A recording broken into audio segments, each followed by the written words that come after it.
I'm Parag, and I am from the Yale-NUS class of 2017. I work at Mighty Jacks as a technical product manager. So, what I do effectively is I create the digital experiences and some of the e-commerce and anti-counterfeiting measures that go into making sure that these very limited edition premium format figurines are secured as well as enhanced digitally. I think I knew that it, even before I joined Yale-NUS, I wanted to do something that merged the arts and the sciences in some way. Like I knew that where I sat was the intersection of both of them, because I was never going to be a full-on computer science person. I was too interested in the visual arts and drawing and illustrating to be limited to that. So for me, I had to have some sort of combination of storytelling, visual arts, and programming, and Yale-NUS was the place for that for me.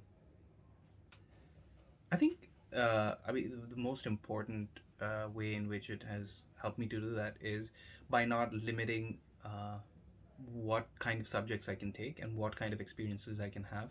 And Yale-NUS gave me the freedom to experiment and not have to just take computer science courses. I could do all kinds of other courses that were more or interesting to me, in addition to that, and that allowed me to have a more wide uh, level of experiences that I wouldn't have been able to get elsewhere. I think my favorite memories would have to be like late nights that I just stayed awake all night just working on hackathons, and over the weekends. So I would take part in these things called hackathons where over 24 hours I would work with a couple of friends over the weekend to build something for a competition, and usually more often than not we'd end up winning. But it was a fun thing. Like I would show up to class on Mondays, especially if they were on Mondays. It's like no sleep, just dead. But it was a fun weekend.